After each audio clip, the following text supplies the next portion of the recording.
오늘의 사연 지금 바로 시작해 볼게요. 사회생활하다가 좀 친해진 친구가 있습니다. 고향 친구들만큼 편한 건 아니지만 말도 잘 통하고 나이도 같아가지고 저절로 친해지게 되었지요. 사실상 제가 직장이 생기면서 사는 지역이 달라져서 그런가 같이 술 마시거나 취미생활 공유할 만한 인맥이 없었기 때문에 집도 가까운 이 친구의 존재가 저한테는 엄청 컸습니다. 이 친구나 저나 둘 다 결혼은 한 상황이었지만 부부 동반으로 시간을 보내거나 하지는 않았지요. 친구 녀석이 이따금씩 부부 동반으로 뭐 하면 좋겠다 제안을 하기는 했는데 저는 사실상 부담스러운 부분이 없지 않아 있었네요. 친구는 저를 자기 집에 초대를 하려고 하거나 했는데 저는 별 이유를 대면서 자리를 피했습니다. 이 친구는 그걸 제가 낯을 가려서 그러던 거라 생각했는가 보더군요. 얼마나 부부 동반 모임을 하고 싶어 하던지 제가 지 와이프랑 친해지면 생각을 달리할 거라 판단했나 봅니다. 어느 날 친구랑 둘이서 집 근처에 있는 곳에서 같이 술을 한잔 하기로 되어 있었거든요. 부담 없이 나간 자리였는데 먼저 도착해 있던 친구 녀석이 앉아있던 자리를 보니 혼자가 아니었습니다. 기어이 술자리에 와이프를 데리고 나와서 저를 소개시키더군요. 그런데 의외였습니다. 제가 낯가리는 성격이라고 못을 박아뒀는지 저한테 엄청 친근하게 대해주던 친구 와이프의 착한 마음 씀씀이도 마음 씀씀이겠지만 일단 친구 와이프가 엄청나게 미녀더라고요. 직장도 평범하고 옷도 약간 후줄근하게 입고 다니던 녀석이었던지라 마누라가 그렇게 수준급인 미모의 소유자일 거라고는 상상도 못했지요.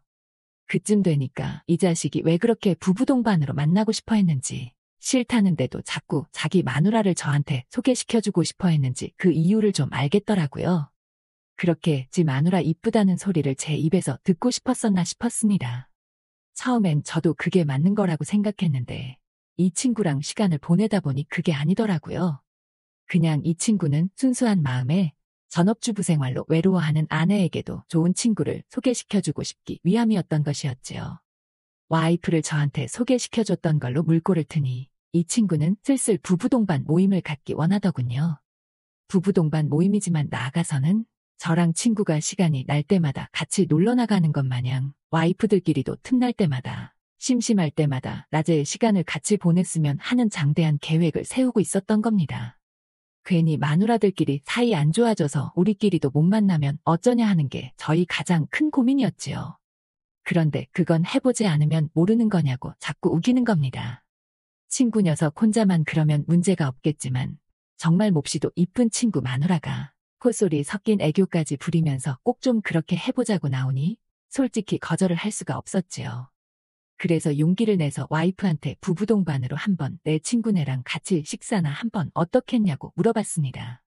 제가 걱정했던 거랑은 다르게 제 아내는 흔쾌히 그렇게 하자고 하더군요. 자기도 친구들이 애 낳고 어쩌고 하면서 잘 만나기가 힘들어졌다는 게 주된 이유였어요. 그렇게 친구 부부와 같이 만나서 시간을 보내게 되었네요. 그런데 또 예상 바뀐 겁니다. 와이프들끼리 얼마나 잘 지내는지 몇 번 만나지도 않았는데 아삼육이 되더군요. 오히려 퇴근 후에 지쳐서 저는 주에 한두 번 가볍게 맥주나 한 잔 같이 하는 게 전부였는데 와이프들끼리는 낮에 저들끼리 어디 찻집을 다녀오네, 맛집을 다녀오네 하면서 다니기가 일쑤였습니다. 그리고 정말 상상도 하지 못한 그날이 되었지요. 와이프가 주말에는 다른 약속 잡지 말고 시간을 빼라는 겁니다. 무슨 일인가 했더니 친구 와이프가 거의 삼촌처럼 여기는 잘 아는 사람이 있는데 그 사람이 서해 쪽 어디에 펜션을 하나 오픈했다 하더라고요. 당장 휴가철 성수기도 아니었고 시작한 지 얼마 되지도 않아서 친구네 부부를 초대했는데 친구 와이프가 우리도 같이 가자고 했다는 겁니다. 차는 한 차로 가도 되는 부분이었지만 각자 차를 끌고 왔습니다. 펜션에 도착을 하니 그래도 경쟁이 많다고 해서 엄청 잘 꾸며놨더라고요. 정원이 넓게 있는 독채인데 무려 3층짜리였습니다. 가족 단위로 오는 것보다 커플들이 많이 올 텐데 이럴 거면 굳이 넓은 걸 활용해서 여러 채를 하지 왜 커다란 집 한 채를 고집했는지는 모르겠더군요. 하기사 뭐 제가 하는 사업도 아닌데 제가 신경 쓸 일은 아니었지요. 언제 또 이런 호화저택에서 잠 한 번 자보겠나 싶어서 비록 1박 2일 일정으로 짧게 놀러 온 거긴 하지만 있는 힘껏 재밌게 놀아보자 싶었습니다. 1층은 로비인데 각종 레크리에이션 할 만한 것들로 가득가득 채워놓았더군요. 추억의 게임기부터 탁구대에 당구대까지 실내에서 적당히 즐길 수 있는 걸로 가득 채워놓았는데 나쁘지 않았습니다. 2층에 주방 및 조리시설이 있고 실내에서도 술 마시기 좋게 하형식으로 만들어 놓은 공간도 있고 둘이 오는 것보다 여러 명이서 오면 참 좋겠다 싶더라고요. 여러 명 와서 놀고 가게 만든 게 주된 목적이어서 그런가. 3층에 침실이었는데 방이 무려 4개나 널찍하게 있었습니다. 방 2개는 그래도 침실 기능을 하게 아기자기하게 잘 꾸며놓았어요. 그리고 한 방이 메인 침실로 진짜 멋들어지게 꾸며놓았습니다. 천장에도 통유리를 만들어 놓아서 맑은 날이면 뭐 자면서도 별을 바라볼 수 있다고 자랑을 하더군요. 그리고 마지막 방이 그냥 넓은 공간이었는데 아마 방 3개로도 모자라는 단체 손님들을 위해서 넓은 방 하나는 따로 빼놓은 것 같더군요. 무언고하니 대학 MT 같은 게 있으면 그 손님들이 단체라서 하루 펜션 1박짜리 어설프게 작게 하는 것보다 이렇게 하는 편이 훨씬 돈이 된다고 하더라고요. 남들 일주일치 손님 받아서 매일매일 청소하고 관리하는 것보다 일주일에 한 팀만 받아도 돈이 더 되는 단체가 좋다고 하더군요. 관리도 조금 힘들긴 하겠지만 사람 쓰는 건데 자주 부르는 것보다 한 번 부르는 게 같은 값이면 더 좋다고요. 아무튼 넓은 방은 저희가 쓸 일이 없을 테고 친구네가 좋은 침실이 있는데 누군 쓰고 누구는 못 쓰고 하면 좀 그러니까 둘 다 작은 방을 쓰자고 제안을 하더군요. 그런데 그런 게 어디 있겠어요. 잠이야 어디서 자든 똑같은 거니. 저도 와이프도 친구네 부부한테 어차피 당신들 인맥으로 공짜로 놀다 가는 거니까 큰 방은 너네가 써라. 이런 식으로 양보를 하게 되었습니다. 펜션 구경하느라 신경을 못 썼는데 방 구경 다 하고 3층 계단에서 내려오는데 친구 와이프가 놀러 온다고 엄청 꾸미고 왔더라고요. 원체 얼굴도 이쁘지만 키도 크고 비율이 좋아가지고 꾸며놓고 옷도 차려입혀 놓으니 감탄사가 절로 나왔습니다. 제 아내도 꾸며놓으면 어디 가서 빠지는 정도는 아닌데 제 아내는 저렇게 눈이 휙휙 돌아갈 만한 모델급 미녀는 아니고 주변에서 흔히 볼 수 있는 애교 많고 귀염상인 타입이거든요. 그러다 보니 서로 다른 매력이라 그런가 더더욱 신경이 쓰였습니다. 그러다 친구 와이프가 고개를 난데없이 획 돌리더라고요. 저랑 그때 눈이 딱 마주쳐서 저도 모르게 고개를 돌렸는데 친구 와이프랑 분명히 눈이 마주쳤는데 그거에 대해서는 별말 안 하고 펜션 어떻냐면서 참 좋다고 능청스럽게 아무 일도 없던 척 연기를 하는 겁니다. 그런데 제가 얼굴이 다 빨개져서 그러고 있으니 옆에 있던 제 아내가 친구 와이프랑 저랑 눈이 마주친 걸 눈치챘는지 싶더라고요. 친구 와이프한테 평소에도 예쁜데 오늘은 꾸며놓으니까 더 예쁘네 하면서 우리 이이가 자기 보고 눈 뜰 곳을 몰라서 정신을 못 차리고 있는다며 농담을 하는 겁니다. 평소 같으면 지나가는 여자만 쳐다봐도 바람을 폈네 어쩌네 하면서 달라들던 아내였는데 둘이서 워낙에 친해져서 그런가 별말 안 하고 넘어간 게 저는 오히려 더 신기하더군요. 친구 와이프는 그 말에 피식 웃더니 자기가 뭐가 이쁘냐며 겸손을 다 떨기 시작하고 와이프들끼리 서로 언니가 더 이쁘네. 아니네 자기가 더 이쁘네 하면서 아주 서로 칭찬 삼매경이더군요. 잘 넘어가서 다행이다 싶었네요. 그러자 친구 녀석이 어흠어흠 헛기침을 하더니 이쁜 걸로 따지면 애교 많고 사랑스러운 제 와이프가 더 이쁘다는 겁니다. 저 자식이 지금 자기 와이프 이쁘다고 비아냥대는 건가 싶었는데 아내는 그 말을 고지고대로 칭찬으로 받아들이고서는 좋다고 까르르 웃더군요. 아무튼 펜션 구경도 끝났고 친구 와이프의 삼촌이라는 사람에게 솔직한 감상을 말해줬고 저희도 각자 챙겨온 거 풀고 본격적으로 놀 준비를 하기 시작했습니다. 짐을 풀고 있는데 친구네는 하루 놀러 오는 건데 뭘 그렇게 많이 싸들고 온 건지 시간이 좀 걸릴 것 같아 보여서 저랑 아내랑 먼저 밖에 나왔습니다. 그런데 주변 경관도 괜찮고 산책로가 특히 잘 되어 있어서 구경 다니기 좋더라고요. 아내랑 오랜만에 밖에 놀러 나오니 코도 뻥 뚫리는 것 같고 좋다고 말했습니다. 아내가 의미심장한 미소를 지으면서 자기 말 듣기를 잘했지 않냐며 자기도 좋다고 하지만 이것보다 더 즐겁고 기억에 남는 일이 오늘 더 많이 발생할 거라고 말을 하더군요. 그 묘한 미소 속에 감춰진 뜻도 모르고 저만 바보가 되어서 있었습니다. 아무튼 산책하다 보니 벌써 해가 기울기 시작해서 빨리 바베큐를 하면서 술을 마셔야겠다 싶었어요. 탁구나 배드민턴 같이 부부 동반으로 같이 레크리에이션 할 만한 것들이 있었지만 워낙에 그런 것들과 담 쌓고 지내는지라 그냥 곧바로 술부터 마시고 싶었습니다. 친구와 저는 사실 술 때문에 친해졌다고 해도 과언이 아닌 사이였던지라 주량이 서로 비슷비슷한 건 알고 있습니다. 제 아내도 술이 굉장히 센 편이에요. 그런데 친구 와이프와는 사실 취할 때까지 서로 마셔본 적이 없으니 제가 마시는 속도대로 술잔을 채워주기 조금 미안하더군요. 그래도 곧잘 주는 대로 잘 받아먹고 하길래 주량이 좀 되는가 보다 하고 안심했습니다.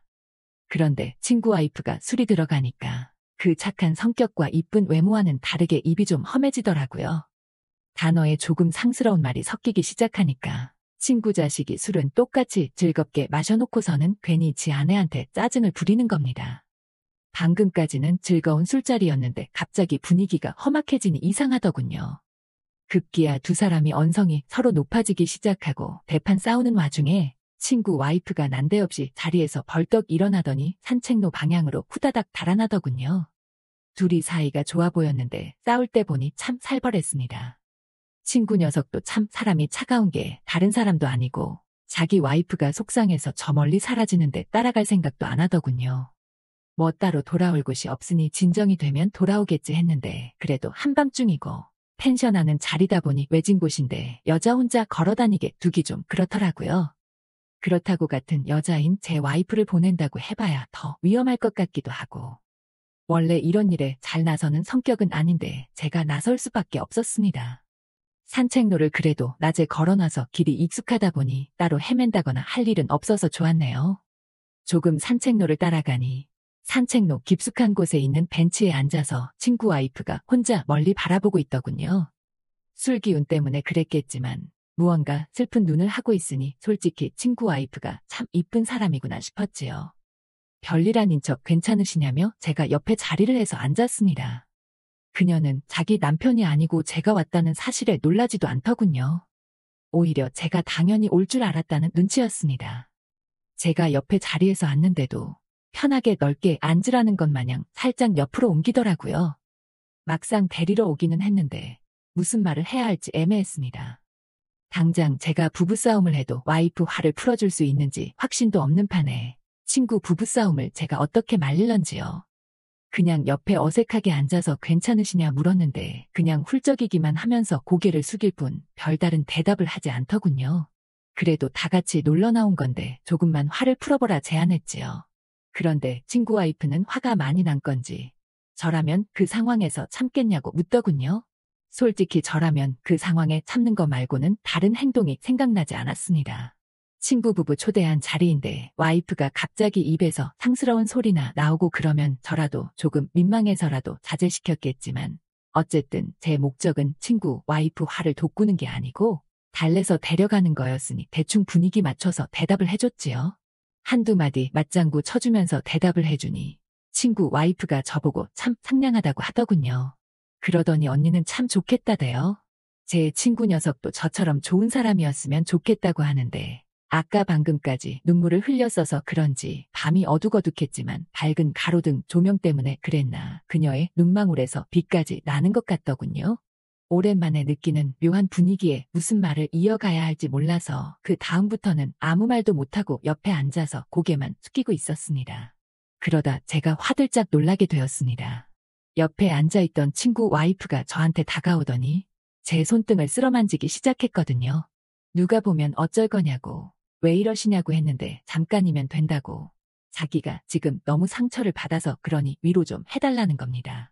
더 길게 끌면 시간도 한참 걸리겠고 당황스럽긴 했지만 무슨 의미가 있겠거니 싶어서 해달라는 대로 해줬습니다.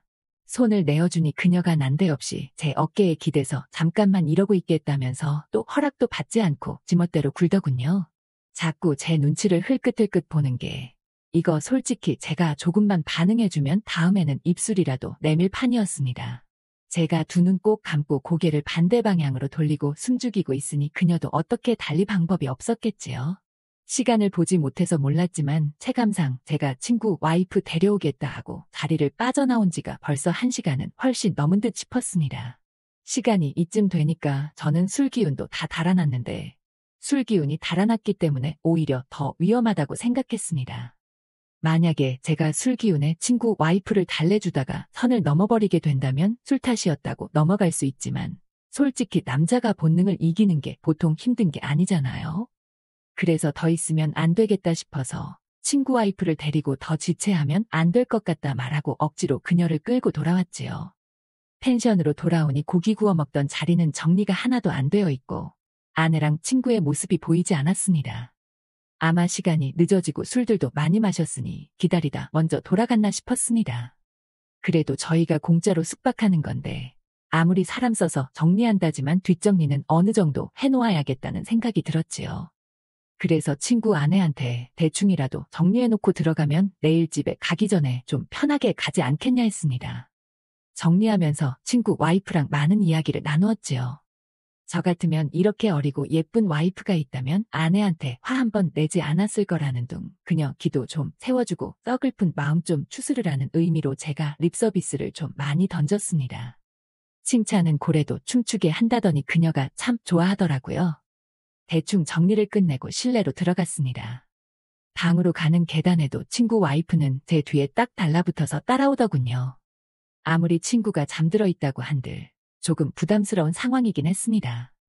3층에 도착하자마자 도망치듯 방으로 후다닥 뛰어들어갔는데 방에서 먼저 자고 있어야 할 아내가 보이지 않더군요. 술에 취해서 아내가 방을 잘못 찾아 들어갔나 싶어 그 길로 방에서 나와 다른 방 2개를 오며 가며 했는데 있어야 할 아내가 보이지 않았어요.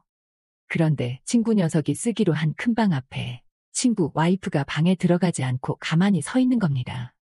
그러더니 입을 한 손으로 쉿 하고 가리고는 이쪽으로 와보라고 하더라고요. 방문 앞에 다다르니 아내의 소리가 들려오더군요. 절대 같이 들려와서는 안 되는 소리인 제 친구 녀석의 소리와 함께 말입니다. 그대로 방문을 열고 지금 뭐 하는 짓거리냐 들어가려는데 친구 와이프가 제 팔을 당기며 저지합니다. 그러더니 저를 잡아 끌고는 제 방으로 저를 데리고 가더군요. 그러더니 충격적인 고백을 하는 겁니다. 사실 저 빼고 친구 녀석이며 제 와이프며 다 이야기가 끝난 상황이었더군요. 제 아내가 저한테 이 여행의 진짜 목적에 대해서 설명을 해줬어야 했지만 평소에 저라면 당연히 거절할 거란 것을 알았기에 미리 설명을 해주지 않았던 거였지요. 사실은 친구와 친구 와이프의 다툼 또한 계획된 것이었고 친구 와이프를 데리러 갔을 때 친구 와이프가 저를 이미 설득한 상황이었어야 했다는 소리를 하는 겁니다. 이미 엎질러진 상황인데 곰곰이 생각해보니 이게 저에게 나쁠 건 없다는 생각이 들더군요. 애초에 호감이 없던 사람도 아니고 차라리 진작에 말해줬으면 제가 철벽은 치지 않았을 거 아니냐 했지요. 친구 와이프도 금세 표정이 밝아지더니 이러면 이야기가 쉬워지겠다며 반색을 하더군요. 이미 합의가 된 상황에 더 길게 잡아끌 이유가 없어졌지요. 그렇게 둘이서 눈치 볼 것도 없이 즐거운 시간을 보냈습니다. 아침에 일어나니 친구도 아내도 무슨 일이 있었냐는 듯 반갑게 인사를 건네더군요. 세상 무엇보다 개운한 표정들을 하고 있었습니다. 지루하고 뻔했던 일상에 새로운 변화가 생겼습니다. 솔직히 이 상황을 두고 좋은 소리 할 사람이 많이 없다는 건 사회통념상 별로 없다는 것쯤은 알고 있습니다만 당사자들이 즐거우면 된 거 아니겠습니까? 그날을 시작으로 더 건강하고 즐거운 삶을 살고 있습니다. 일상에 지친 다른 분들도 새로운 활력소를 한번 찾아보면 어떨까 싶네요. 오늘의 사연은 여기까지네요. 긴 사연 끝까지 들어주셔서 감사합니다. 구독과 좋아요 잊지 말아주세요. 캄캄한 어둠 때문에 상대의 얼굴이 자세히 보이진 않았지만 뭔가 다른 느낌만은 확실했다. 확실히 남편은 아니다. 그리고 꿈을 꾸고 있는 것도 아니었다. 나는 놀라 숨이 멎을 것만 같았다. 아직 어둠에 적응하지 못해서인지 상대방이 어떤 사람인지 확인하지 못했다. 누구세요? 나는 당황과 충격 속에서도 속삭이는 듯한 작은 목소리로 누구냐고 물었다. 순간적으로 만에 하나 도둑이나 강도일 수도 있다는 생각이 스치자 큰 소리로 외쳤다가는 되려 큰일 날 수도 있다는 생각이 들어서였다. 나야 여보. 왜 그래? 아뿔싸. 목소리 역시 분명 남편이 아니다. 누구세요? 도대체 누구냐고요? 나라니까. 왜 자꾸 그래? 남자가 잠깐 멈추는가 싶더니 머리맡에 스탠드 불이 확 켜진다. 그 남자가 손을 뻗어 불을 켠 것이다. 순간 두 사람의 입에서 동시에 헉 하고 비명소리가 터진다. 어머나, 맙소사. 남자는 남편이 아니라 신랑 친구 흥식 씨였다. 흥식 씨 역시 나를 내려다보며 눈이 휘둥그레진다. 두 사람 모두 어떻게 된 상황인지 몰라 한참이나 몸이 굳은 채 망연자실했다. 놀란 토끼눈을 한 남자를 잠시 멀거니 올려다 보다가 나는 비로소 사태를 깨닫는다. 흥식 씨가 술이 취해 우리 집을 자기네 집으로 착각을 했나 보다. 흥식 씨가 작은 소리로 속삭인다. 은영 씨, 가만히 있어봐요. 기왕 이렇게 된 것. 여기서 그만두면 더 우스워져요. 순간 고민이 많아졌다. 그렇다고 하자는 대로 하는 것도 우스운 일 아닌가. 그런데 흥식 씨는 보기보단 참 뻔뻔스럽고 대담하게 행동했다. 일이 잘못된 걸 알았으면 없었던 일로 눈 감아 달라고 무릎 꿇고 사정사정해도 될까 말까 한데 적반하장격으로 기왕지사 이제 와서 어쩔 수 없다라니. 어떻게 해야 할지 몰라 혼란스러운 상황 속에서 이러지도 저러지도 못하고 있는 와중에 일단 누가 깨면 안 되니깐 조용히 해요. 알았죠? 그러는데 왠지 그래야 될 것 같아 나도 모르게 고개를 끄덕이고 말았다. 흥식 씨, 이제 어떡하시려고요? 나는 한층 더 소리를 죽여 말했다. 이제 와서 할 수 없잖아요. 집을 착각하고 안방에 잘못 들어왔다고 말해도 누가 믿어주겠어요? 동식이나 우리 집 사람이 아 그랬구나 하며 믿어주겠어요? 절대 안 그래요? 그러니까 오늘 일은 평생 둘만의 비밀로 간직해요. 그리고 어차피 엎질러진 물이잖아요. 그렇다. 이제 와서 어쩌란 말인가. 물은 이미 엎질러졌고 주워 담을 수도 없는데 말이다. 그렇게 흥식 씨는 새벽이 되어서야 몰래 방을 빠져나가 집으로 돌아갔다. 안녕하세요. 올해로 결혼 5년 차이고 34살 동갑내기 부부입니다. 아직 아이는 없고요. 둘이 살기에는 큰 경기도권 33평 아파트에 살고 있습니다. 저희 남편이 일하는 회사에는 유독 30대 남자 직원들이 많았습니다. 다들 비슷한 또래이다 보니 총각 시절부터 퇴근하면 다 같이 모여 볼링치고 술 마시고 함께 여행도 다닐 정도로 친했어요. 저도 결혼 후 자주 봐왔던 사람들이라 저희 집으로 초대해 맛있는 것도 몇 번 만들어주고 술자리에 부부 동반으로 동석해 다 같이 놀기도 했습니다. 근데 문제는 신랑이 사람들과 같이 술 마시고 기분이 좋아져 조금 오버라도 하는 날엔 밤 12시고 새벽 4시고 상관없이 집으로 사람들을 데리고 오는 겁니다. 제가 집에서는 평소 속옷도 안 입을 정도로 편한 복장을 한 채 소파에 널브러져 정신없이 TV를 보고 있는 편인데 갑자기 연락도 없이 손님을 데리고 쳐들어오는데 난감할 때가 한두 번이 아니었죠. 처음 데리고 왔을 때도 아주 식겁을 했어요. 둘만 사는 집에 현관문 여는 소리가 들리기에 당연히 신랑인 줄 알고 편한 차림으로 있다가 식겁해서 안방으로 달려갔죠. 몇 번은 데리고 오지 말라고 요즘 이렇게 용감한 남편이 어디 있냐고 좋게 말했는데 2번이 3번이 되고 매번 너무 싫다고 했는데도 잘 고쳐지지가 않더군요. 그 중에서도 남편과 입사 동기로 제일 가깝게 지내던 흥식이란 친구가 한 사람 있었는데 20대 중반에 일찍 결혼해 애가 둘씩이나 있는 유부남이었고 같은 아파트 옆동에 살고 있어 가족끼리도 자주 왕래하고 지냈죠. 그날도 남편이 술 먹고 흥식 씨를 집에 데리고 들어와 한 잔 더 하고 싶다길래 저는 맥주에 마른 안주 과일을 깎아 술상을 거실에 차려주고 같이 몇 잔 하다 피곤해서 먼저 안방에 들어와 잠이 들었죠. 그리고 또 얼마 가지 못해 돌이킬 수 없는 큰일이 터지고 말았습니다. 최근 이혼하고 혼자 살던 친구가 일 끝날 시간에 연락이 와서 우리 집 근처로 나올 테니 오랜만에 술 한잔 하자고 해서 신랑도 마침 해외 출장 중이라 심심하던 차에 만나러 나갔습니다. 근데 그 이혼한 친구가 술이 들어가자 자꾸 옆에 남자가 없으니 술맛이 안 난다고 지금 바로 아무 남자나 좀 불러줄 수 없냐고 징징대는 겁니다. 저도 그런 분위기에서 무슨 술맛이 났겠어요. 그때 마침 흥식 씨에게 연락이 왔던 거죠. 그래서 주변에 혹시 돌싱남이나 노총각 없냐고 친구랑 지금 집 앞 꼼장어 집에서 술 한잔하고 있는데 즉석으로 소개팅 한번 시켜달라고 부탁을 했고 될 수 있으면 지금 당장 남자 하나 데려오라고 했더니 거래처 직원이라며 총각 하나를 데리고 웃으면서 찾아왔대요. 이렇게 넷이서 술을 마셨는데 즐거운 분위기 탓에 엄청 많이 마셔 모두들 만취했습니다. 그날은 우리 집은 신랑이 해외 출장을 갔고 흥식 씨 아내분은 애들 데리고 친정에 간 날이라 서로 아무도 없는 날이었는데 다음날 아침에 정신을 차려보니 또 흥식 씨가 제 옆에 있더라고요. 저도 필름이 끊긴 상태였지만 어느 정도 마음이 있었으니 받아줬겠죠. 한 번도 아니고 두 번이나 실수를 하다니 뭘 어떻게 해야 되는 건지 진짜 눈앞이 캄캄했습니다. 둘만 입 다물고 있으면 없었던 일이 되겠지만 그날 이후 흥식 씨는 보름 넘게 우리 집에 오질 않았습니다. 그렇게 초조한 시간이 흐르고 제가 먼저 전화를 했습니다. 전화하니깐 처음엔 안 받더라고요. 그때부터 더 초조하기 시작해서 정말 심장이 터질 것 같았습니다.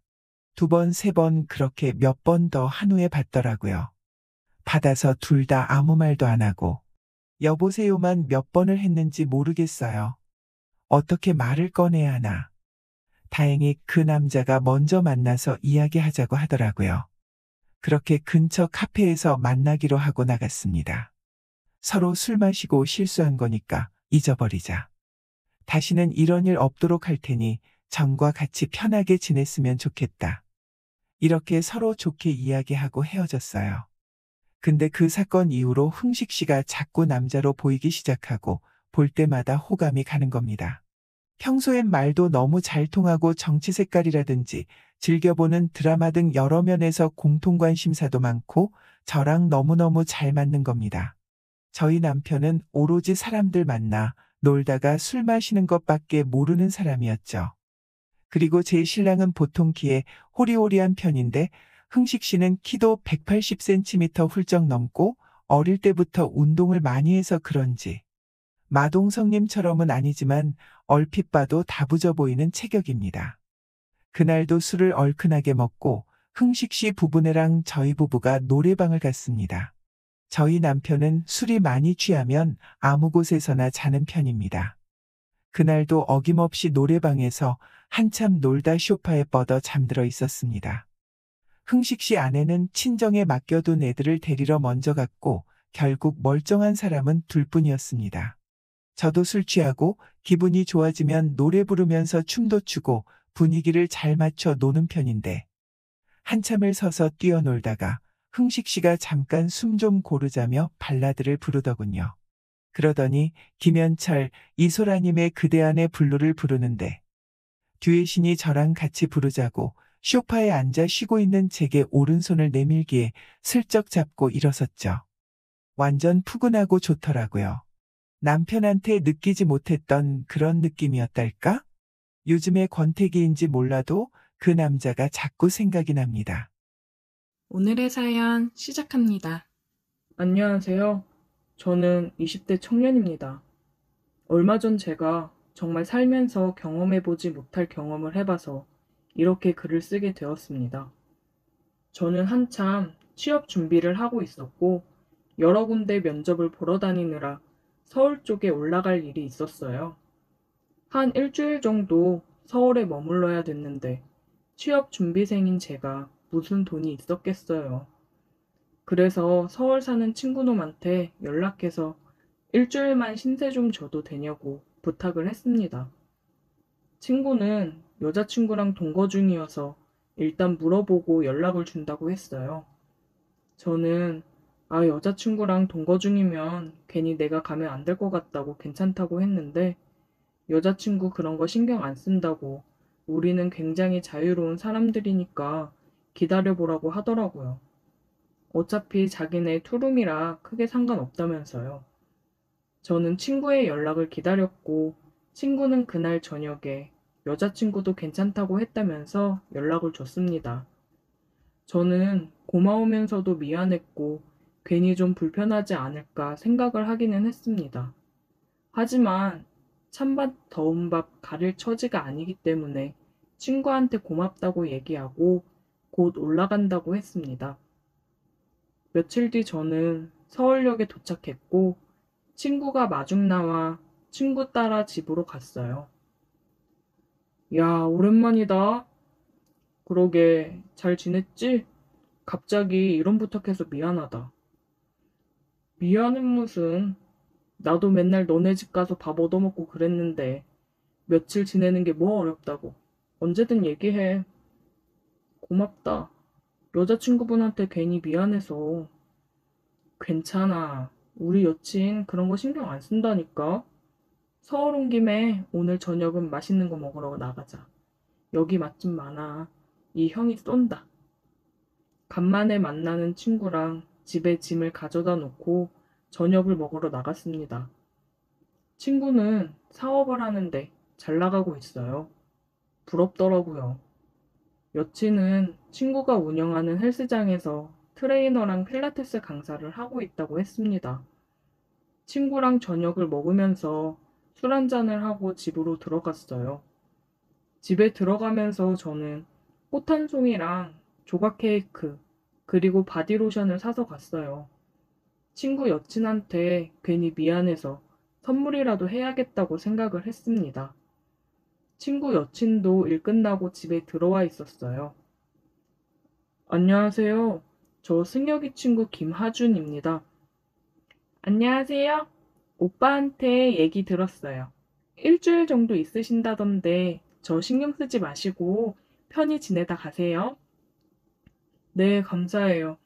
이거 별건 아닌데 받으세요. 어머, 이런 거 안 주셔도 되는데 너무 감사해요. 꼭 받아본 지가 언제인지 기억도 안 났는데 기분 좋네요. 내가 저번에 꽃다발 큰 걸로 사줬잖아. 한 3개월 됐나?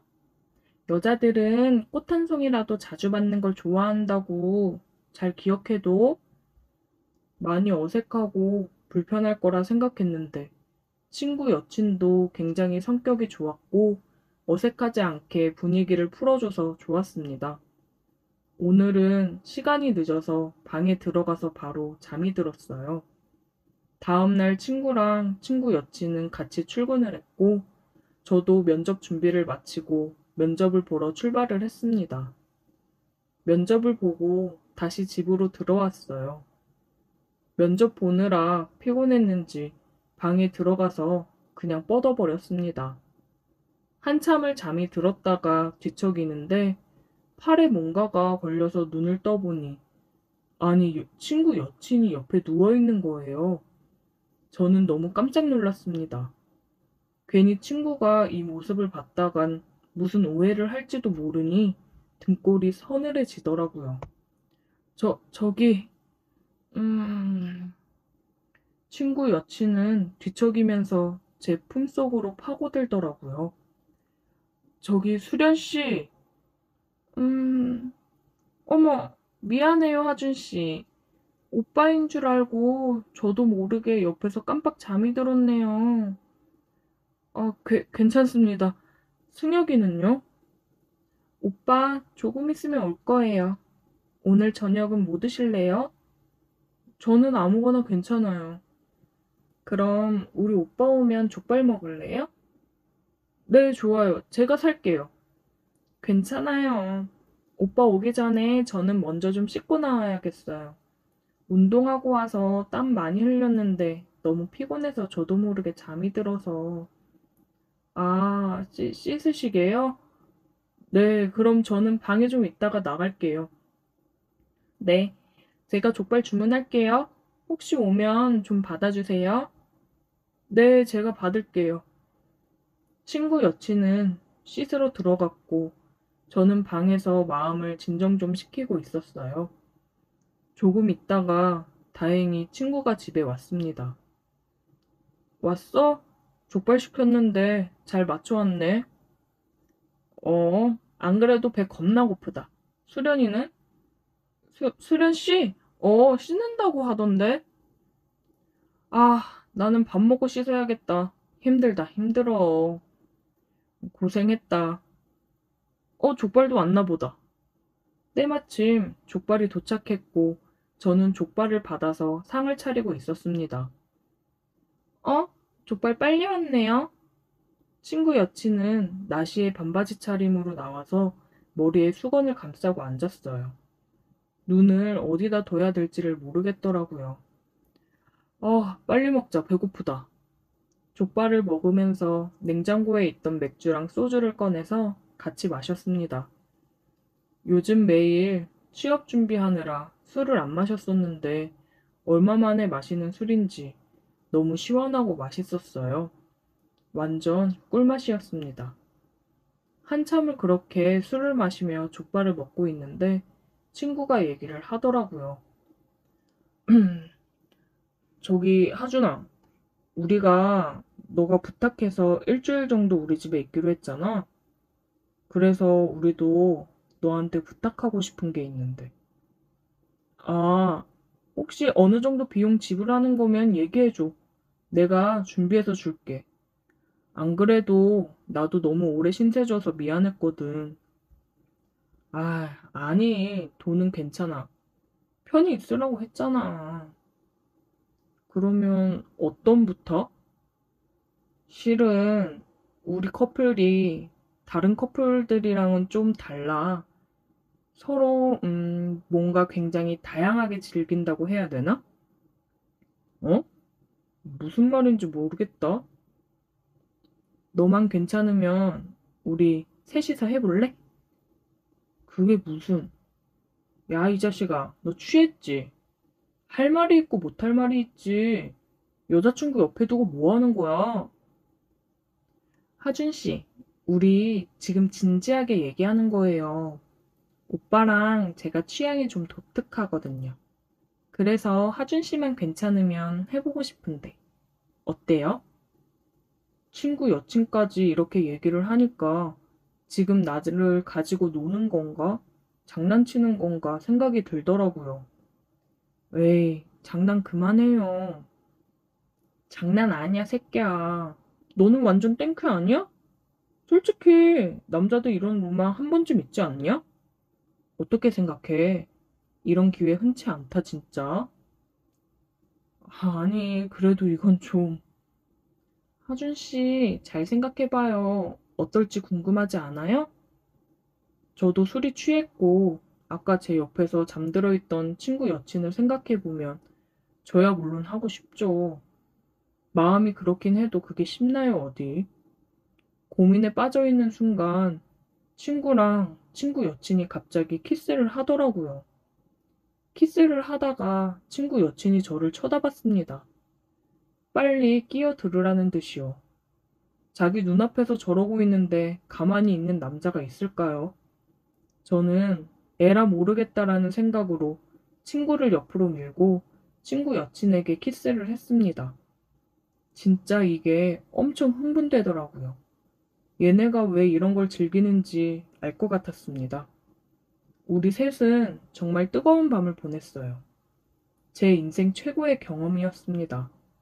친구 집에서 지내는 동안 우리는 그렇게 뜨겁게 보냈어요. 가끔 친구가 일을 가고 집에 둘이 있는 날이면 둘이서도 뜨거워졌습니다.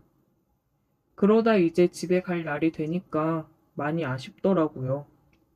내가 여기에 빠져 앞으로도 이런 걸 원하게 되면 어떡하나 걱정이 되더라고요. 마지막 밤을 우리는 정말 밤새 뜨겁게 보냈어요. 제가 다시 돌아가는 걸 두 사람도 많이 아쉬워하더라고요. 이제 면접 합격 발표를 앞두고 있는데 합격하면 서울 가서 지낼 텐데 친구 커플이랑 다시 한번 이런 걸 기대해봐도 될까요? 벌써부터 그 좋았던 것들이 자꾸 생각이 납니다. 오늘의 사연 여기까지입니다. 오늘도 들어주셔서 감사해요. 구독, 좋아요, 알림 설정 부탁드려요. 안녕하세요. 저는 가정 문제로 고민하고 있는 30대 초반의 청년입니다. 저는 일남일녀의 장남이었습니다. 아버지는 개인 사업을 하셨고 고등학교 때까지는 우리 집 같은 집이 또 있을까 생각할 정도로 가족들이 화목하게 지냈습니다. 그래서 저는 사랑받고 자란 티가 난다는 말을 듣곤 했습니다. 친구들을 보면 여동생과 자주 싸운다고 하는데 저는 여동생과도 사이가 아주 좋은 남매였습니다.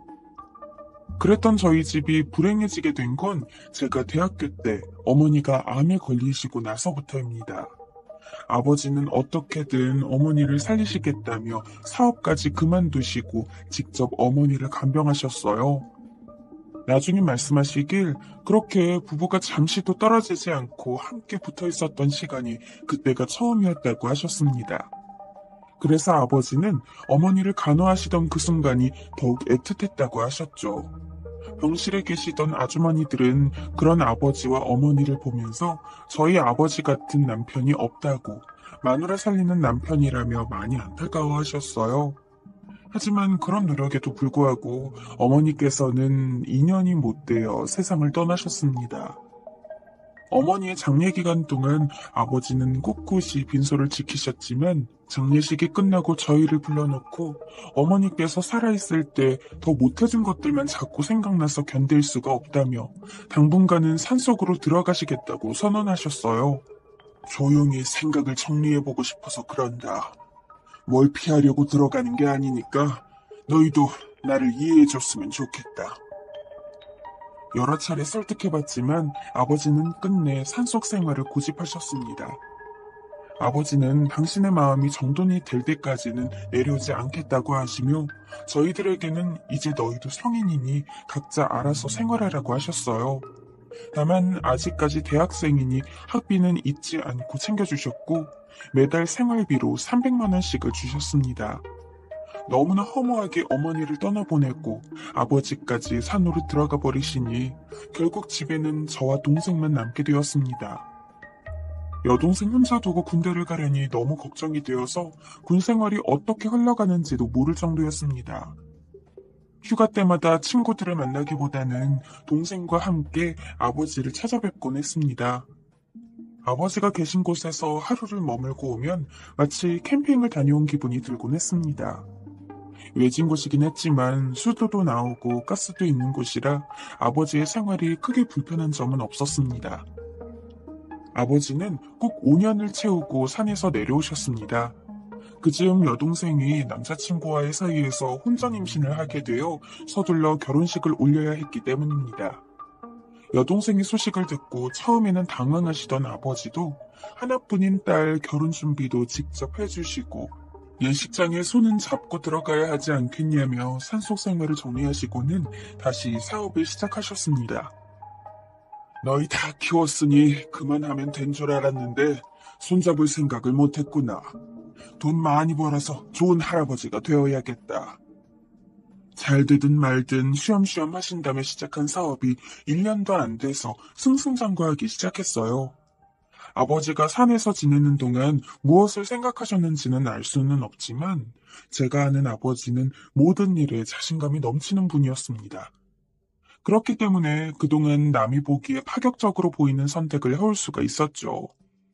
아무튼 그렇게 아버지는 건강하고 자신감 넘치는 모습으로 돌아오셨고 우리는 점차 다시 예전처럼 화목한 가족을 만들어 나갔습니다. 그렇게 5년이 지나고 제가 첫 직장에 취업했던 무렵이었어요. 아버지는 중대하게 하실 말씀이 있다며 가족들을 불러 모으셨습니다. 요즘 아빠가 새로 만나는 여자분이 있다. 니들한테 진작에 얘기할까 했는데 좀 확실해지고 이야기하는 게 나을 것 같아서 여태 말 못했다. 좀 갑작스럽겠지만 아빠랑 그분이랑 이야기가 다 되어서 지금 결혼을 생각 중이다. 매제는 아버지의 말씀을 반기며 축하드렸지만 저는 솔직히 약간 뜬금없이 느껴졌습니다. 어머니가 돌아가신 지 10년이 지났으니 혼자 쓸쓸해하시는 아버지의 마음은 이해가 갔지만 그래도 아직까지 동생과 제 마음속에는 어머니의 빈자리가 있었기 때문입니다. 하지만 아이도 아니고 그런 내색을 할 수는 없었죠. 아버지도 어떻게 보면 아직 한창이시니 옆에서 함께 지낼 여자분이 필요하기도 했고요. 그래서 저도 동생도 흔쾌히 아버지의 행복을 빌었습니다. 저희의 의도는 그랬지만 곤란한 점은 한두 가지가 아니었습니다. 일단 새로 어머니가 되실 분의 나이가 40대 초반이셨습니다. 아버지랑은 15살이나 차이가 났죠. 두 분의 나이 차이까지는 저희가 관여할 바가 아니었지만 새엄마 될 분을 처음 뵙고 저나 동생이나 너무 놀랐습니다. 40대 초반에 사업하시는 여성분을 상상하고 나갔는데 웬 30대 중반으로 보이는 여자분이 앉아 계셨기 때문입니다. 새어머니 되실 분도 사업을 하시는 분이라고 하셔서 중년에 사업하시는 여성분을 떠올렸는데 막상 뵈니까 본인 나이보다 어림잡아도 5년은 훨씬 더 젊어 보이셨어요. 외모도 그렇지만 옷차림도 30대처럼 하고 나오시니 아버지와 같이 앉아있으면 영락없는 큰아버지와 조카로 보였습니다. 그리고 이분은 아버지와의 결혼이 초혼이었습니다. 40대 초반이면 아직 그렇게 나이가 많은 것도 아닌데 과연 50대와 초혼을 해서 두 분이 잘 사실 수 있을까 하는 걱정도 술며시 들었습니다. 하지만 결국 모든 선택은 아버지께서 하시는 거니까요. 그래서 이래저래 예상 바뀌던 부분이 많았지만 진심으로 두 분을 축하해드리기로 생각했습니다. 인사를 드리고 돌아오는 길에 동생이 오빠, 새어머니 됐을 분 피부가 장난 아니다. 돈 많은 분이라서 그런가? 피부를 어떻게 관리하면 40대 피부가 저렇게 될 수 있는 거야? 난 처음에 40대 여자분인 줄로만 알고 나갔다가 누군지 알아보지도 못할 뻔했어. 그러게 말이다. 밖에 나가서 내가 저분을 어머니라고 부르면 사람들이 깜짝 놀랄 것 같은데? 엄마야 아니면 누나야? 그러면서. 두 분의 결혼을 앞두고 저는 고민했어요. 신혼인 두 분 집에 다 큰 아들이 있는 것도 왠지 불편할 것 같아서요. 실제로 새어머니와 저 사이에는 불편하거나 서로 조심해야 할 일이 많습니다. 좀 시시콜콜한 이야기이긴 하지만 빨래 같은 문제도 그랬죠. 나이 30이 된 사람이 빨래를 새어머니에게 맡길 수 없으니 제 빨래는 따로 관리를 해야 했고요. 그리고 여자들도 집에 있으면 당연히 좀 편한 차림으로 지내고 싶을 텐데 제가 있으면 그런 부분도 조심해야 할 테니까요. 그래서 마침 저도 오래 사귄 여자친구도 있겠다. 그냥 제가 결혼하기 전까지는 집을 구해 따로 나가서 살려고 생각했습니다. 그런데 두 분이 극구 말리시더군요. 그래서 저도 딱 1년만 작정을 하고 그냥 두 분과 함께 살게 되었습니다. 새어머니는 사업하시던 분치고는 매우 가정적인 분이었습니다. 요리도 잘하고 취미는 정원가꾸기였어요. 보통 사람보다는 돈 씀씀이가 크긴 했지만 그 외에 취미 같은 건 소박하셨죠. 운동도 걷기나 뛰는 것을 좋아하셨고요. 처음에는 새어머니와 함께 지내는 것이 영 불편했지만 농담도 잘하고 성격도 시원시원한 데다 너스레도 잘 떨었어요. 그래서 새어머니와는 이내 친구처럼 잘 지내게 되었습니다. 다만 애매한 건 아무래도 호칭 부분이었는데요. 새어머니라고는 부를 수가 없으니 엄마나 어머니 정도로 불러야 맞겠지만 이분한테는 어떻게 불러도 어색하게만 느껴졌어요. 그래서 처음에는 먼저 말을 안 걸었습니다. 그런데 그것도 어느 순간 요령이 생기더군요. 대화를 하다 보니 점점 굳이 호칭을 안 하고도 자연스럽게 말을 건네는 방법을 알게 되었습니다. 아침이나 저녁에는 주무셨어요? 언제 주무세요? 정도로 운을 떼고 그 외에 부탁하거나 필요한 일이 있으면 바쁘세요? 하며 말을 건네는 거죠. 그런데 그런 것도 아무래도 제 마음이 불편하다 보니 임시방편으로 하게 되는 것 아니겠어요? 그런데 정작 새어머니는 그런 부분에 별로 개의치 않으시는 것 같았어요. 그냥 제 이름을 부르면서 동규씨, 동규씨 하며 편하게 대하더군요. 가끔은 오빠라고 부르며 장난을 치기도 하고요. 새어머니랑 그렇게 친해질 수 있었던 건 새어머니나 저나 아침 운동을 좋아했기 때문입니다. 저희 세 식구가 아침에 일어나서 가장 먼저 하는 하루 일과는 달리기였습니다. 비나 눈이 오면 걷기라도 꼭 챙겨서 했죠.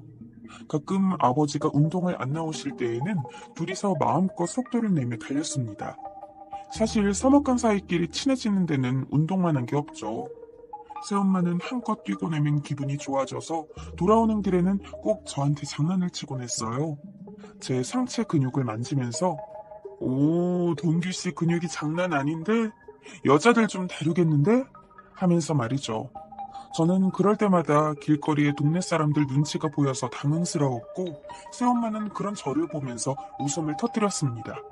저희끼리 있을 때는 관계가 없지만 다른 사람들이 볼 때에는 어색함이 드는 것은 어쩔 수 없습니다. 그런데 곰곰이 생각해보니 새어머니가 젊어 보이는 게 나쁜 것도 아니고 제가 그걸 의식하는 게 더 이상한 것 같아서 어느 순간부터는 그냥 아예 신경을 안 쓰려고 마음먹었지만 그게 머리로는 이해가 돼도 어떤 상황에서 순간적인 반응이나 대처가 그렇게 쉬운 건 아니었어요. 새어머니도 말은 안 해도 어느 정도는 그런 걸 이해하는 눈치였고요. 그래서 그때부터 그런 마음의 벽을 허물어 보려고 했습니다. 새어머니라고 생각하는 게 익숙치 않다면 그냥 아버지 애인이자 우리 집의 손님이라고 생각하면서 사소한 것까지 챙기려고 노력했어요. 아버지에게 해드리는 것은 모두 똑같이 해드렸죠. 센스 있게 맥주를 갖다 드린다거나 새어머니께서 맡아 하시는 집안일을 제가 미리 해놓는다든지 하는 것들 말이에요. 그럴 때마다 새어머니는 고맙다고 하며 제가 뭘 돕는 걸 만류했죠. 하지만 그런 인사가 안 나올 정도로 새어머니가 저를 자연스럽게 생각하는 게 중요하다고 마음먹었어요. 그런데 그런 제 노력에도 불구하고 몇 달 전부터 상황이 좀 묘하게 돌아가기 시작했습니다. 아버지께서 큰 프로젝트를 참여하시면서 지방으로 4개월간 출장을 가시게 되면서부터죠. 새어머니와 지내는 게 더 이상 어색할 건 없었지만 아버지도 안 계신 집에 둘이 있어서 뭘 하나 하는 생각에 저는 간단한 짐을 챙겨서 자취하는 친구의 집으로 들어가 지냈습니다. 간만에 집을 나와 지내니 그제서야 새어머니와 함께 있는 것이 알게 모르게 은근히 스트레스였다는 걸 깨달았죠. 그런데 어느 날 아버지께서 전화가 오셔서는 네 엄마가 혼자 집에 있으니 영 무서운가 보더라. 네가 들어가서 같이 좀 지내라. 라고 하셨습니다. 요즘 같은 세상에 무서울 게 뭐 있나 싶긴 했지만 또 특별히 핑계댈 것도 없어서 어쩔 수 없이 다시 집으로 들어가게 되었죠. 동규씨 미안해. 내가 불안이 좀 많아서 혼자 있으면 온갖 생각이 다 들어서 힘들어. 아, 그러신 줄은 몰랐어요. 저도 그냥 간만에 친구랑 편하게 지내고 싶어서 그랬는데 이제 저 있으니까 걱정 마시고 편하게 계세요. 그런데 그날부터 새어머니의 행동이 아버지가 계실 때와는 너무 많이 달라졌습니다. 편하게 계시라고 했더니 정말 너무 편하게 계시는 게 아닌가 싶을 정도로요. 옷차림도 안이 다 비치는 티셔츠만 입은 채로 집안을 돌아다니시고 핫팬츠 차림으로 버젓이 거실에 누워 계시니 솔직히 괜히 민망함이 들었습니다. 그래서 그런 옷차림으로 계실 때에는 되도록 제 방 안에만 틀어박혀 지내곤 했죠. 그러던 어느 날이었습니다. 집에 들어와 보니 새어머니가 한참 요리를 하고 계시더군요. 동규씨 왔어? 저녁 먹었어요? 아니요, 저 회사에서 바로 왔습니다. 잘 됐네. 마트 갔는데 돼지고기가 덩어리째로 좋은 게 있어서 지금 수육 삶거든요? 우리 이거 해서 막걸리랑 같이 먹자. 그래서 그날은 수육과 막걸리로 저녁을 대신했습니다.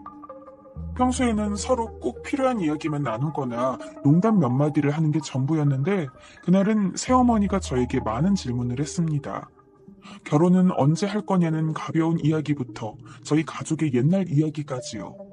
이런저런 이야기를 하다 보니 저도 분위기에 취해 대화가 편해졌어요.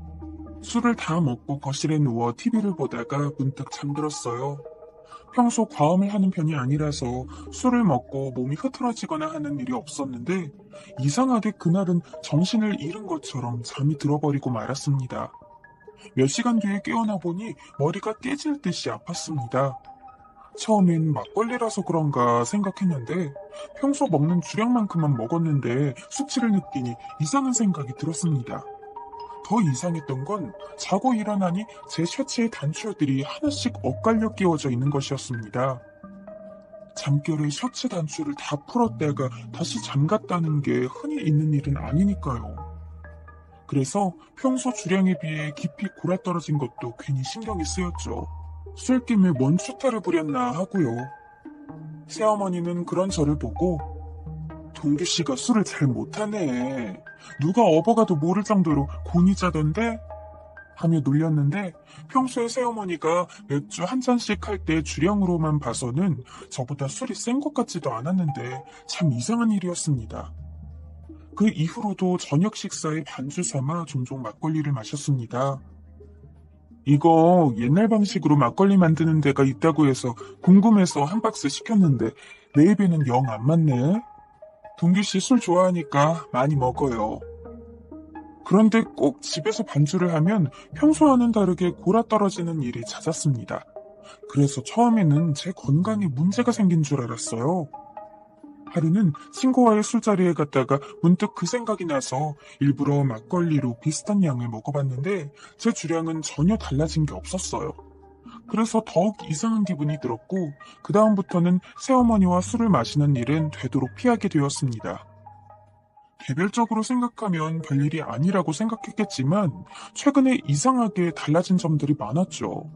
그리고 그러한 생각의 바탕에는 묘하게 달라진 새어머니의 태도가 가장 마음에 걸리는 부분이었고요.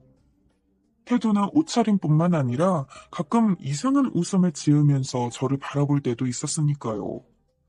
뭔가 찝찝한 기분이 들었지만 연관성을 생각해보기에는 단서들이 너무 적었습니다. 새어머니가 딱히 저에게 해코지를 할 이유도 없었으니까 말이죠. 그냥 잊어버리기에는 마음에 걸리는 것들이 많아서 제 손으로 직접 이 퍼즐을 맞춰봐야겠다고 생각했어요. 그래서 저는 사용하지 않는 휴대폰과 소형 카메라를 한 대씩 준비했습니다. 괜히 새어머니의 사생활을 침해하는 일은 만들고 싶지 않아서 하나는 제 방에 CCTV로 설치하고 소형 카메라는 만일을 대비해 갖고 있었죠. 그렇게 며칠을 제 방을 감시했지만 특별한 점을 찾지는 못했습니다. 제가 없는 동안에 제 방에 들어온 사람은 아무도 없었습니다. 그래서 제가 신경 과민이었나 하는 생각도 들었고 까닭없이 새어머니를 의심했다는 자책이 들어서 그 일은 새까맣게 잊고 있었어요. 그러던 지난주였습니다. 직장을 마칠 즈음에 새어머니가 문자를 보내왔습니다. 집에 전구를 해놨으니 밖에서 식사하지 말고 일찍 들어오라는 문자였죠. 그래서 퇴근을 하자마자 바로 집으로 들어갔습니다. 그런데 저녁을 먹으려고 하는데 새어머니가 베란다에서 소주를 들고 왔습니다. 나는 해물전골에는 소주 없으면 먹은 것 같지도 않더라. 동규 씨도 얼큰한 거 먹을 때에는 소주 땡기지 않아요? 순간적으로 저도 얼큰한 국물에 한잔 하고 싶었지만 최근 집에서는 되도록 술을 피했었기 때문에 버릇처럼 사양을 하려고 했죠. 그런데 그 순간 문득 머릿속에 직감이 스치고 지나갔습니다. 그 상황이 주는 느낌이 묘했기 때문이죠. 그런데 새어머니가 이렇게 술을 자주 먹었었나? 그러고 보니 내가 뭔가 이상하다고 느낀 것이 언제부터였지? 이런 생각들이 엉키면서 머릿속에 돌파구가 뚫렸죠. 모든 상황이 새어머니와 둘이서 술을 마신 것과 관련이 있었다는 것을요. 그냥 술을 안 마신다고 해도 됐겠지만 그보다는 최근에 느꼈던 찝찝함의 이유를 알고 싶은 마음이 더 컸습니다. 그래서 편하게 옷을 갈아입고 마시겠다고 말하고 방으로 들어와 CCTV를 켜고 소형 카메라를 챙겼죠. 그리고 화장실에 가는 척하며 화분에 카메라를 숨겼습니다. 거실 쪽이 다 들어오도록 말이죠. 아니나 다를까 역시 평소에 비해 빨리 취기가 올랐습니다. 평소와는 다르게 판단력도 많이 흐려지더군요. 그러다 보니 새어머니에 대한 의심 같은 것도 흐려지고 평소보다 조금 더 과음을 하게 되었어요. 그런데 이상하게 새어머니랑 술 마시면 빨리 취하는 것 같아요. 왜 그러지? 어머, 그래요? 뭔 말이래? 무슨 고백하는 것도 아니고. 그런 말은 여자친구한테나 해야지. 빨리 장가를 가죠. 이런저런 이야기를 하며 술을 마시다 도저히 버틸 수가 없어서 먼저 제 방으로 들어와 쓰러져 잠이 들었습니다. 한참을 자고 일어나니 새벽 5시가 되었더군요. 비몽사몽간에 정신을 차리고 살며시 거실로 나와 소형 카메라를 챙겨 다시 방으로 들어왔습니다. 하지만 촬영된 영상을 빠르게 돌려봐도 이번에도 별다르게 찍힌 것이 없었습니다. 그냥 이것저것 정리정돈을 하면서 왔다 갔다 하는 새어머니의 모습만 있었죠. 그래서 제가 너무 바보 같은 생각을 했나 보다 하고 영상을 끄려는 순간 손에 무언가를 든 새어머니가 제 방으로 들어오는 것을 발견했습니다. 빠르게 재생되는 영상 속에서 새어머니는 제 방을 들어온 후 한동안 나오지 않았어요. 저는 불이 나게 제 방의 CCTV가 녹화된 영상을 켰습니다. 그동안 느꼈던 의문이 결코 저 혼자만의 이상한 상상이 아니었다는 것을 확인하는 순간이었습니다. 하지만 화면 속에 펼쳐진 진실은 믿을 수 없을 정도로 놀랍고 충격적인 것이었습니다. 제 방으로 들어온 새어머니는 한동안 제 몸을 여기저기 만지기 시작했습니다. 새어머니의 동작을 보니 매우 익숙한 일을 하는 것 같은 느낌이 들었습니다. 아무리 술에 취해도 저렇게까지 하는데 왜 깨지 못했을까 하는 의문이 들었죠. 한참을 제 몸을 만지던 새어머니는 급기야 제 중요 부위를 장난스럽게 주무르기 시작했습니다. 거기까지 확인한 저는 더 자세히 확인할 용기가 나지 않았어요. 빨리 감기로 확인을 해보니 새어머니는 한 40여 분 동안을 신기한 물건을 보는 것처럼 또는 소꿉놀이를 하듯이 제 중요 부위를 갖고 놀고 있더군요. 저는 너무나 큰 충격을 받은 나머지 어쩔 줄을 모르다가 그대로 짐을 싸서 몰래 출근을 했고 그날 저녁부터는 다시 친구 집에서 지내게 되었습니다. 그로부터 사흘째 되는 날 새어머니로부터 전화가 왔습니다. 동규 씨, 무슨 일 있어? 이틀째 집에 안 들어오고 말이야. 혼자 있으니 또 슬슬 불안하고 그래. 제 기분 때문인지는 몰라도 새어머니 목소리에서 평소와 다른 어색함이 느껴졌습니다. 저를 떠보려는 것 같기도 했고요. 아, 어머니, 제가 말씀 안 드렸나요? 저 회사에서 중요한 일을 맡았는데 이 분야는 저밖에 담당할 사람이 없어서요. 이제부터 당분간 계속 야근할 것 같아요. 출퇴근하기도 부담스럽고 해서 그냥 가까운 친구 집에서 지내기로 했어요. 그래서 당분간은 집에 못 들어갈 것 같아요. 그렇구나. 말을 하지. 그런데 동규 씨, 방금 나보고 어머니라고 불렀어? 웬일이야, 갑자기? 순간적으로 아차 싶었지만 너무 당황스럽고 변명할 말이 생각나지 않아서 수초간 전화기를 붙들고만 있었습니다. 새어머니도 마찬가지로 말이 없었고요. 때로는 말보다 침묵이 더 많은 것을 말해준다고 하죠. 말해놓고 나니 동규 씨도 어색한가 보네. 아무튼 알았어. 끊어. 전화를 끊고 나니 그 짧은 시간 동안 손발에 땀이 날 정도였습니다. 여자들은 남자들보다 예감이 세다고 하는데 과연 새어머니가 뭔가 이상한 점을 느꼈을지도 모르겠네요. 그 이후로 아버지로부터 전화가 한 번 더 왔습니다. 역시 새어머니가 불안 증세가 있으니 집에 들어가라는 말씀이셨지만 이번에는 저도 핑계를 대고 거절했습니다. 불안 증세라는 말을 듣는 순간 그렇다면 새어머니가 예전부터 불안증을 앓고 있었나? 혹시 내가 술에 취해서 골아 떨어진 이유도 술에다가 안정제 같은 걸 탄 건 아닌가? 하는 의심이 들었지만 그런 부분까지 다 확인할 필요는 없겠죠. 무엇보다도 이 사실을 아버지에게 알려야 할지 말아야 할지가 너무 고민됩니다. 아버지께서 그 영상을 보시면 얼마나 충격을 받으실지도 걱정이 되지만 한편으로는 저야 이제 곧 결혼을 해서 나가면 그만인데 굳이 이 일을 들춰서 두 분 사이를 갈라놓을 필요가 있을까 하는 생각도 들고요. 무엇보다도 새어머니는 왜 그런 행동을 한 건지 모르겠습니다.